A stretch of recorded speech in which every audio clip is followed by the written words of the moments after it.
નમસ્કાર વિદ્યાર્થી મિત્રો, મારું નામ પરમાર સંદીપ પરબતભાઈ છે। હું શ્રી સરસ્વતી વિદ્યા મંદિર હાઈસ્કૂલ ગોરખમઢી, જિલ્લો ગીર સોમનાથમાં વોકેશનલ ટીચરની ફરજ નિભાવું છું। આપણે અગાઉ વિડીયોમાં જોયું ડિલિવરીની પ્રક્રિયા, પેકિંગ કરવાની વિવિધ પદ્ધતિઓ, આ બધું જોયું આપણે કે અલગ અલગ પ્રકારના પેકેજિંગ કેવી રીતે કરવા જોઈએ, આ બધી વાતો આપણે જોઈ। હવે ત્યારબાદ આપણે આ વિડીયોમાં લેબલિંગ અને નિશાની કરવી અને લેબલ લગાડવા વગેરે જોશું। આપણે જોઈ શકીએ છીએ કે નિશાની કરવી અને લેબલ લગાવવા। નિશાની કરવી એટલે શું અને લેબલ લગાવવા એટલે શું, તે શા માટે જરૂરી છે? કોઈપણ પ્રોડક્ટમાં લેબલિંગનું ખૂબ જ મહત્ત્વનું માપદંડ છે, એ આપણે જોઈએ। રિટેલ સ્ટોકમાં માર્કિંગ એ ઓળખ માટે ઉપયોગમાં લેવાતી પ્રતીક, વિશિષ્ટ રંગ વગેરે પ્રક્રિયા છે। માર્કિંગ એટલે આપણને ખબર છે કોઈપણ વસ્તુમાં નિશાની કરવી। નિશાની શું દર્શાવે છે? તો કે વિશિષ્ટ રંગ બતાવે છે અને કોઈપણ પ્રકારનું પ્રતીક, એક ચિહ્ન, એક બ્રાન્ડ નક્કી કરે છે। માર્કિંગ એટલે કે નિશાની કરવીનું વર્ગીકરણ બેન્ચમાર્ક અથવા ટ્રેડમાર્કના રૂપમાં કરવામાં આવે છે। ટ્રેડમાર્ક વિશે આપણને ખબર જ છે, ટ્રેડમાર્ક હોય, કોપીરાઇટ હોય, એ બધાનો એક કાનૂની અધિકાર હોય છે। તેમજ આપણે જોયું હોય તો ટ્રેડમાર્ક એ લીલા કલરનો લોગો ધરાવે છે, લીલા કલરનું હોય છે, જે સંપૂર્ણ શુદ્ધ શાકાહારી વસ્તુ માટે હંમેશા ટ્રેડમાર્કનો લીલા કલરનો લોગો ઉપયોગમાં લેવામાં આવે છે। બ્રાન્ડ માર્ક એ બ્રાન્ડનો એ ભાગ હોય છે જેને ઓળખી શકાય છે પરંતુ દેખાતું નથી। બ્રાન્ડ આપણે જોઈએ તો એ આપણે ઓળખી શકીએ છીએ, એની વિશિષ્ટતા નક્કી કરી શકીએ, પરંતુ એ આપણે નરી આંખે જોઈ શકતા નથી। મતલબ કે તેના વિશેની પ્રતિષ્ઠા, એક પ્રકારની પ્રતિષ્ઠા રજૂ કરે છે। ટ્રેડમાર્ક કોઈ બ્રાન્ડ નેમ અથવા બ્રાન્ડ માર્કને બચાવવાનો કાનૂની અધિકાર છે, જેનો ઉપયોગ વેપારીઓ દ્વારા ગ્રાહકોને એ આશ્વાસન માટે કરવામાં આવે છે કે તેઓ વિશ્વસનીય અથવા ટ્રેડમાર્કવાળી વસ્તુ ખરીદી રહ્યા છે।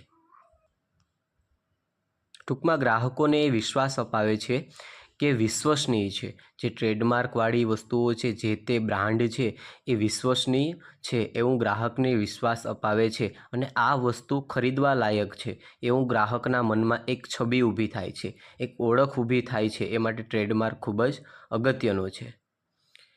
હવે આપણે આગળ જોઈએ કે ટ્રેડમાર્ક મર્ચન્ડાઇઝ માર્ક્સ એક્ટ 1958ના સરકારી આદેશમાં તે રજિસ્ટર્ડ છે।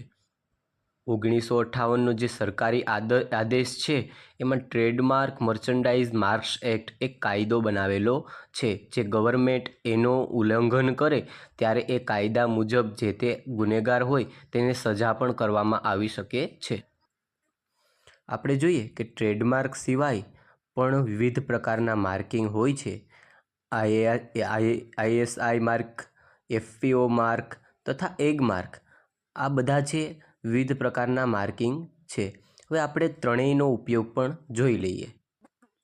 આ ત્રણેયનો ઉપયોગ ઉત્પાદનની ગુણવત્તા સુનિશ્ચિત કરે છે, એટલે જે તે પ્રકારની પ્રોડક્ટ બની છે, જે તે પ્રકારની વસ્તુ બની છે, એની ગુણવત્તા કેટલી છે, એ ગુણવત્તાનું માપદંડ કેટલું છે, એ ગુણવત્તા સુનિશ્ચિત કરે છે। એનું લેવલ ક્યું છે, આ વસ્તુ નક્કી કરે છે। ભારતીય માપદંડ સંસ્થા ઉત્પાદનની ગુણવત્તાને પ્રમાણિત કરે છે, એટલે આપણે જોઈ શકીએ કે ભારતીય માપદંડ સંસ્થા છે ત્યાંથી પાસ થવું પડે, એ ઉત્પાદનની ગુણવત્તા એમણે પાસ કરી હોવી જોઈએ। જે અમુક લેવલ છે, અમુક અંક છે પ્રાપ્ત કરે, એ જ વસ્તુઓ બજારમાં વેચવાને લાયક ઠરે છે। એના જેવું જ આપણે એક ઉદાહરણ જોઈએ તો કોઈ મૂવી હોય એને થિયેટરમાં લાગુ કરવું હોય એ પહેલાં સેન્સર બોર્ડની પરવાનગી લેવી પડે છે। એવી રીતે જ કોઈ વસ્તુનું ઉત્પાદન છે એ ગ્રાહકો સમક્ષ લાવતા પહેલાં આપણે એ વસ્તુ પ્રમાણિત કરવી પડે છે કે એ વસ્તુ ખરેખર લોકોના સ્વાસ્થ્ય માટે હાનિકારક તો નથી ને। આ વસ્તુની ગુણવત્તાને પ્રમાણિત કર્યા બાદ જ એ વસ્તુઓ બજારમાં લાવી શકાય છે અથવા એને વેચી શકાય છે। આઈએસઆઈ માર્કિંગ 1986માં ભારતીય માપદંડ બ્યુરો સ્થાપિત થવા સાથે લોકપ્રિય થઈ ગઈ। આઈએસઆઈ માર્કિંગ છે એ 1986માં ભારતીય માપદંડ બ્યુરો સાથે સ્થાપિત થઈ અને લોકપ્રિય પણ થઈ ગઈ। સાથે સાથે આપણે જોઈએ તો ફૂડ પ્રોસેસિંગ ઓર્ડર એટલે કે એફપીઓ માર્ક મતલબ કે ખાદ્ય ઉપમિશ્રણ નિવારણ અધિનિયમ 1954 એટલે કે 1954 હેઠળ બનાવવામાં આવેલા નિયમોમાં ઉપલબ્ધ છે. મતલબ કે આ નિયમોને આધીન રહીને જ કોઈ પણ વ્યક્તિ છે એ વસ્તુનું વેચાણ કરી શકે છે. આ માર્કનો ઉપયોગ મુખ્યત્વે ખાદ્ય સામગ્રી માટે કરવામાં આવે છે, જેવી કે અથાણા છે, સોસ છે વગેરે. આ દાખલા તરીકે આપણે જોઈએ કે આ ખાદ્ય સામગ્રી માટે થઈ અને ખાદ્ય ઉપમિશ્રણ નિવારણ એટલે કે ફૂડ પ્રોસેસિંગ ઓર્ડરનો જે નિયમો છે એને આધીન રહીને જ આ અથાણા, સોસ આ બધામાં એમના નિયમો લખેલા હોય છે અને એ રીતે જ એનો ઉપયોગ કરી શકે છે, એનું વેચાણ કરી શકે છે, જે ગમે એટલા ગ્રાહકો સાથે શેર કરી શકે છે. શું કામ? તો કે એ અલગ અલગ પેરામીટર સાથે થઈ અને એ શ્યોર થયેલી વસ્તુ હોય છે. હવે આપણે જોઈએ આગળ કે એગમાર્કનો ઉપયોગ ખેત ઉત્પાદનો માટે કરવામાં આવે છે. એટલે ખેતીને લગતા દરેક પ્રકારના સાધનો હોય કે જો કોઈ પણ પ્રકારના સાધનો હોય, બિયારણ હોય, ખાતરો હોય, જંતુનાશક દવાઓ હોય, એના માટે એગમાર્કનો ઉપયોગ કરવામાં આવે છે. બોર્ડની પરીક્ષા માટે ધોરણ 10ના રિટેલ વિષયમાં વિદ્યાર્થી મિત્રો આ ખૂબ જ IMP MCQમાં પૂછાય એવા પ્રશ્નો છે. કયો અધિનિયમ ક્યારે બન્યો છે, શેનો ઉપયોગ ક્યાં કરવામાં આવે છે, અધિનિયમનો હેતુ શું છે, આ બધા પ્રશ્નો આપણને આવી શકે છે. એગમાર્કને ગ્રેડિંગ અને માર્કિંગ અધિનિયમ તરીકે પણ ઓળખવામાં આવે છે, જે 1937 હેઠળ સ્થાપિત વિભાગ દ્વારા જારી કરવામાં આવ્યો છે. એગમાર્ક છે એ સ્થાપિત વિભાગ દ્વારા 1937માં જારી કરવામાં આવ્યો છે. એટલે આપણે 3 વસ્તુઓ આ યાદ રાખવી જરૂરી છે કે ISI માર્કિંગ 1986, પછી ખાદ્ય ઉપમિશ્રણ નિવારણ 1954 અને ગ્રેડિંગ અને માર્કિંગ મતલબ કે એગમાર્ક છે 1937માં જારી કરવામાં આવ્યો છે. માર્કિંગના પેરામીટર નક્કી કરવા માટેના સાધનો એ આપણે ચિત્રમાં જોઈ શકીએ છીએ કે આ માર્કિંગના સાધનો છે એના દ્વારા છે કોઈ પણ વસ્તુ માર્ક કરવામાં આવે છે. ઉપર ચિત્ર જોયા બાદ આપણે સમજ મેળવીએ કે ઉત્પાદકો દ્વારા વિવિધ પ્રકારના આ પ્રકારના માર્કિંગ સાધનો અસ્તિત્વમાં આવ્યા છે, જેને લેઝર માર્કિંગ સાધન, metal marking machine, fibre laser marking વગેરે. તેની સિવાય લેઝર માર્કિંગ એ માર્કિંગ માટેની સાચી, સ્થાયી તથા ઝડપી પ્રક્રિયા છે. તેનાથી શું થાય તો કે લોગો મતલબ કોઈ પણ પ્રકારની ઓળખ, આંકડાકીય ક્રમ એટલે કે કોઈ રોમન આંકડામાં હોઈ શકે અથવા 1, 2, 3 પણ હોઈ શકે, ક્રમાંક સંખ્યા હોય, બારકોડ હોય, સ્કેનર હોય, મેટ્રિક્સ કોડ હોય, પ્રતિકૃતિ એટલે કે ચિત્ર, આબેહૂબ કૃતિ વગેરે દ્વારા છે એમને માર્ક કરવામાં આવે છે. હવે ત્યારબાદ આપણે જોઈએ ઉત્પાદન લેબલિંગ. ઉત્પાદન લેબલિંગ એટલે શું? ઉત્પાદન લેબલિંગ એટલે વસ્તુ બની ગયા બાદ તેના ઉપર લોગો લગાવવો. દાખલા તરીકે કોઈ પણ કંપની હોય, કોઈ ફેક્ટરી હોય, કોઈ કારખાનું હોય, કોઈ ઉદ્યોગ હોય, ત્યાં કોઈ પણ વસ્તુનું પ્રોડક્શન થતું હોય છે. આ વસ્તુ પ્રોડક્શન થયા બાદ એ વસ્તુ પર લેબલ લગાડવામાં શા માટે આવે છે કે વસ્તુની ઓળખ દર્શાવે છે. માટે ઉત્પાદન લેબલિંગનો અર્થ જ થાય છે કે વસ્તુ બની ગયા બાદ જ ઉત્પાદન લેબલિંગનો ઉપયોગ કરવામાં આવે છે. ઉત્પાદન લેબલિંગ સમજતા પહેલાં આપણે લેબલ વિશે સમજવું ખૂબ જ જરૂરી છે. લેબલ વિશે આપણે હવે સમજીએ. લેબલ એ કોઈપણ વસ્તુનો ઉલ્લેખ કરે છે. કાગળનો ટુકડો, મુદ્રિત વિધાન, ચિહ્નિત ધાતુ, ચામડું જે કાં તો કોઈપણ પેકેજનું અંગ હોય અથવા તેની સાથે જોડાયેલું હોય. ઉત્પાદનની કિંમતના વિષય વસ્તુનું મૂલ્ય દર્શાવવાની સાથે ઉત્પાદનનું નામ તથા સ્થાન, તેમાં વપરાયેલી સામગ્રી, ઉત્પાદન વિશે મૌખિક જાણકારી તથા અન્ય ઉપયોગી જાણકારી હોય છે જે માલિકના હિતમાં હોય. દરેક પ્રકારના લેબલ એક સૂચના, ટેગ, રેપર કોઈ ઉત્પાદન અથવા પેકેજને સંલગ્ન સીલ હોય છે. એટલે આપણે લેબલનો અર્થ કાઢીએ તો લેબલ એટલે એ વસ્તુ વિશે બધી જ સર્વસામાન્ય માહિતી, જેમ કે વસ્તુ કેટલો ટાઈમ સુધી ફ્રેશ રહે છે, કેટલો ટાઈમ સુધી ટકી શકે છે, કેટલો સમય સુધી તાજા રહી શકે છે, તાજી વસ્તુ રહી શકે છે, તેનું નામ શું છે, કોણે બનાવેલી છે, ક્યારે બનાવેલી છે, આ બધી જ પ્રકારની માહિતી જે ઉત્પાદકના હિતમાં હોય તેમને આપણે લેબલિંગ તરીકે ઓળખી શકાય છે. તમને 10માની બોર્ડમાં આવો પ્રશ્ન આવે લેબલ એટલે શું, તો આપણે કહી શકીએ કે વસ્તુ કેટલો સમય રહી શકે, કેટલો સમય ફ્રેશ રહી શકે તે કોણે બનાવેલી છે, કેવી રીતે બનાવેલી છે, ક્યારે બનાવેલી છે, કોના દ્વારા બનાવેલી છે અને તેમાં કેટલો ટાઈમ લાગ્યો છે, આ બધી જ માહિતી છે લેબલિંગ દ્વારા આપણને ખબર પડે છે. ત્યારબાદ આપણે જોશું ચિત્ર લેબલિંગ. ચિત્ર લેબલિંગના આપણે પહેલાં તો ઉદ્દેશો જોઈએ. કોઈ પણ વસ્તુ પાછળના કોઈને કોઈ હેતુઓ રહેલા છે, કોઈને કોઈ ઉદ્દેશો રહેલા છે. હવે લેબલિંગના ઉદ્દેશો શું છે એમાં આપણે એ જોઈએ કે ઉત્પાદનની વિશિષ્ટતાઓ બતાવવી, મતલબ કે કંપનીની પ્રતિષ્ઠા, મતલબ કંપનીની ઓળખ દર્શાવે છે. કંપની હોય, ઉદ્યોગ હોય, એની વિશિષ્ટતા, એની ઓળખ દર્શાવવાનું કામ માટે છે. આ એનો મુખ્ય હેતુ છે કે એની વિશિષ્ટતાઓ તે બીજી કંપનીઓથી કેટલી અલગ છે, કેટલી બ્રાન્ડ છે, કેટલી બ્રાન્ડેડ છે, આ વસ્તુ દર્શાવવા માટે હંમેશા લેબલિંગનો ઉપયોગ કરવામાં આવે છે. તેના સિવાય પણ આપણે જોઈએ તો એ વિશિષ્ટ ઓળખ ઊભી કરે છે. લેબલિંગનો ઉદ્દેશ શું છે? કંપની વિશે વિશિષ્ટ ઓળખ ઊભી થવી જોઈએ, તેમજ વસ્તુની વિશેષતા દર્શાવવી જોઈએ. તેના સિવાય આપણે જોઈએ કે કોઈ બે કંપનીઓ વચ્ચે છે એ કોઈ પણ પ્રકારની વિસંગતતાઓ ઊભી થવી જોઈએ નહીં. કોઈ એક કંપનીનું બ્રાન્ડ હોય, એનું લેબલ હોય, એ બીજી કંપની એ લેબલનો યુઝ કરી શકે નહીં. શું કામ? કારણ કે એનો અધિનિયમ છે, જે અગાઉ આપણે જોઈ ચૂક્યા છીએ કે એ મુજબ છે એને કાનૂની અધિકાર જે તે કંપનીને મળેલો છે. એના સિવાય છે એનો ઉપયોગ કરે તો એના ઉપર કાયદેસરની મતલબ કે કાનૂની કાર્યવાહી પણ થઈ શકે છે. સેકન્ડ પોઈન્ટ આપણે જોઈએ બી, તો વસ્તુઓનો વિનિમય સરળ બનાવવો. બરાબર ને? કે વસ્તુઓ છે એ વિનિમય એટલે કે એક જગ્યાએથી બીજી જગ્યાએ એને પહોંચાડવી, વિતરણ કરવી, વિનિમય કરવી, બરાબર, વાણિજ્ય કરવું એનું, એને વિનિમય સરળ રીતે બને એ માટે થઈને લેબલિંગ છે ખૂબ જ અગત્યનું છે. પછી સી છે, એનો ત્રીજો પોઈન્ટ છે સી, કે સ્વયં સેવાને પ્રોત્સાહિત કરવી. મતલબ કે કોઈ પણ કંપની છે એના માટે બ્રાન્ડ ખૂબ જ જરૂરી છે, લેબલ ખૂબ જ જરૂરી છે. શું કામ?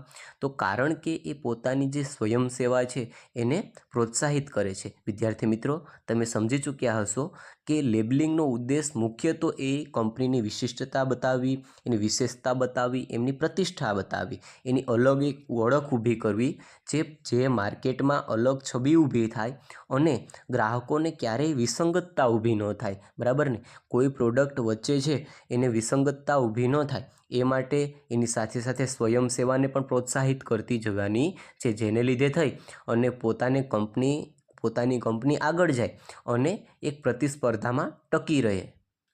ત્યારબાદ છે ડી, કે ઉત્પાદન અને તેના ઉત્પાદક અંગે જાણકારી. કે ભાઈ ઉત્પાદન, કોઈ પણ વસ્તુનું ઉત્પાદન થયું છે તો એ પ્રોડક્ટ વિશે જાણકારી, એની સાથે સાથે ઉત્પાદનની સાથે સાથે જે બનાવનાર વ્યક્તિ છે, એનું મેન્યુફેક્ચરર છે, એનો ઉત્પાદક છે, એનો માલિક છે, જે વસ્તુ બનાવે છે, એના વિશે જાણકારી પણ ખૂબ જ જરૂરી છે. એ માટે પ્રોડક્ટમાં લેબલ લગાવવું જરૂરી છે.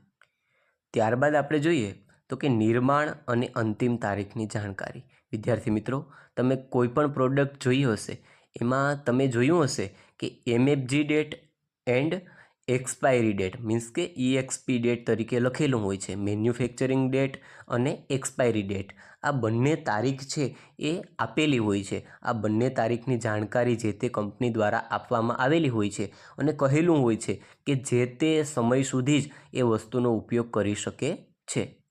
એટલે લેબલિંગ છે એ નિર્માણ અને અંતિમ તારીખની જાણકારી આપે છે, મતલબ કે મેન્યુફેક્ચરિંગ ડેટ એન્ડ એક્સપાયરી ડેટની જાણકારી આપે છે.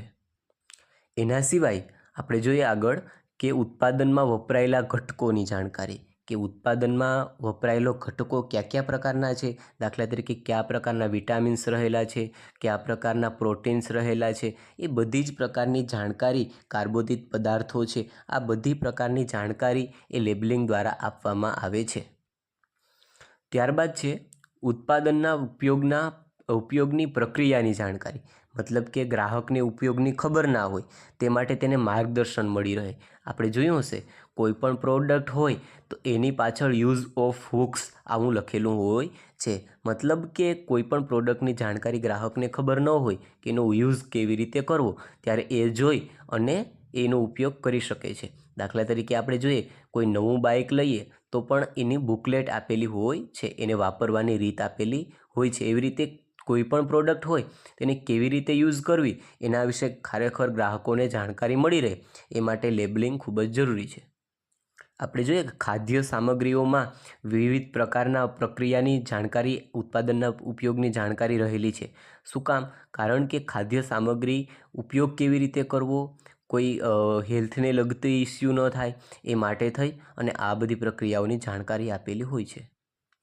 તેના સિવાય નિર્માતાઓના નામ જાણવા તથા તેના પ્રત્યાયકની તપાસ કરવા પણ લેબલિંગની જાણકારી આપેલી હોય છે. લેબલની આપણે માહિતી મેળવવી ખૂબ જ જરૂરી છે, કારણ કે કોઈ ઉત્પાદનનો માલિક હોય, કોઈ ઉત્પાદક હોય તો એનું નિર્માતાનું નામ આપણને કેવી રીતે ખબર પડે? કોઈ પણ પ્રોડક્ટમાં લેબલ હોય તો લેબલ દ્વારા આપણે ઉત્પાદક વિશે સંપૂર્ણ માહિતી મળી શકે અને આપણે એના વિશે તપાસ કરી શકીએ.